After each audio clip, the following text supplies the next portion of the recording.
Hi, Ukulele Mike here. May 2nd, the day after May Day, 2016. A wonderful spring day here in the state of Washington. We're going to be reaching up to 85 degrees today.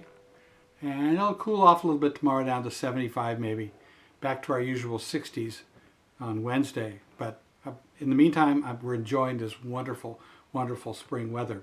I wanted to speak for just a few minutes here on the subject of ukulele straps.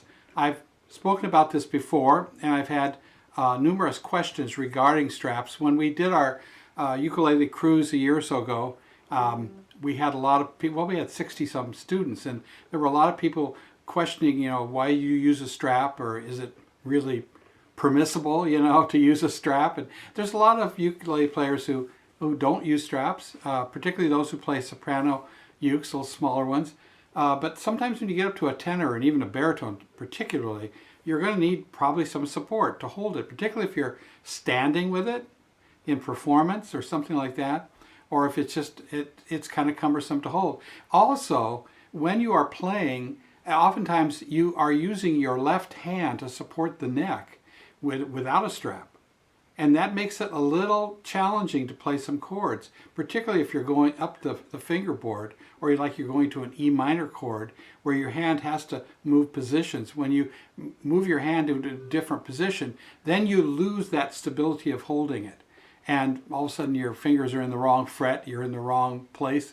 So I have been using straps, my wife and I have been using straps for a number of years now, and the best way that I like to attach them is right at the very end. There's a little pin right here. Most ukes have this. If they don't, you can have it put in. This one happens to be made out of brass. They're made out of bone and plastic or whatever. If it's not there, usually there's a little hole already drilled for it. If not, you can take it to a local guitar repair shop and they can drill a hole and put that little button right in there. This one screws right in.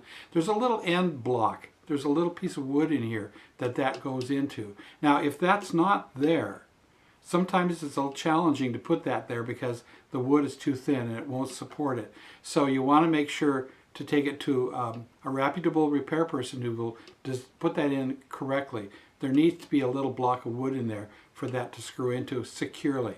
Then, in the old days with my guitar, I used to put the strap up here. You can still do that.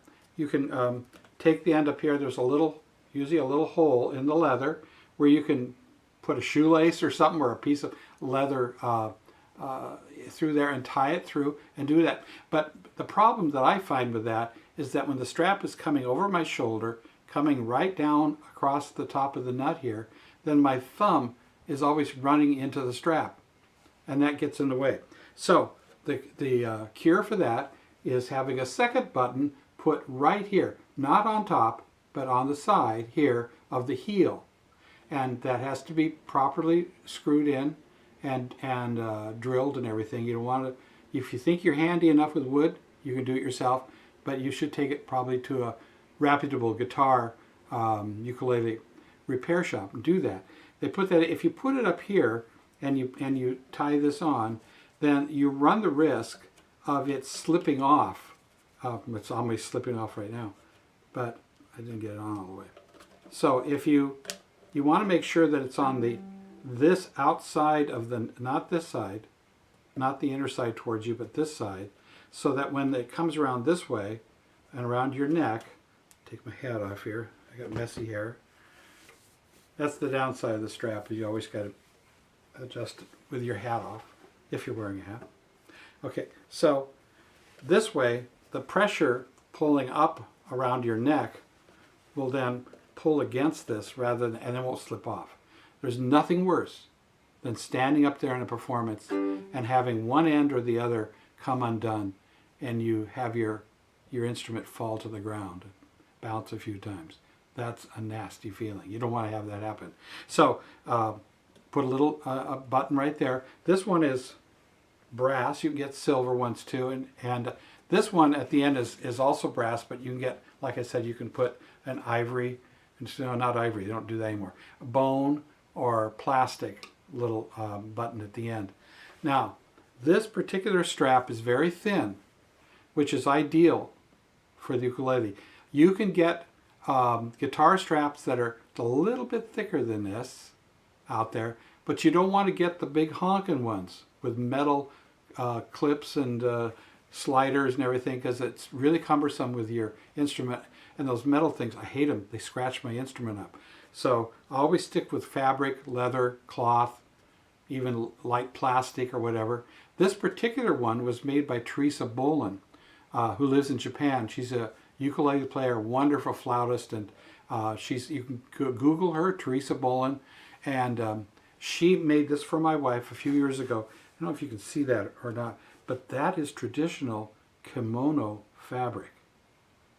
And she will custom design them for you with the different kinds of colors you want, or the different fabrics and so forth.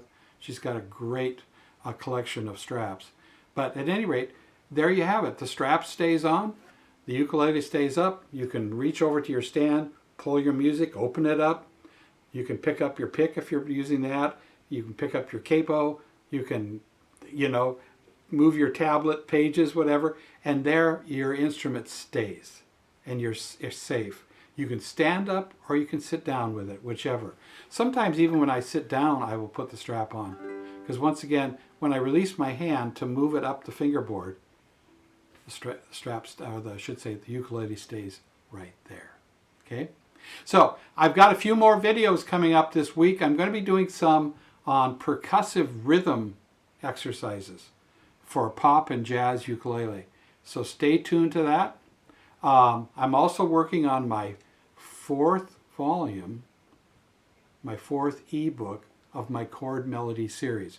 Right now I'm up to 3, but I've been working hard this past year on number 4, and it's going to be really great. So stay tuned for that as well. All right, there you have it. Have a wonderful day. Keep strumming, and as I always say, happy strumming.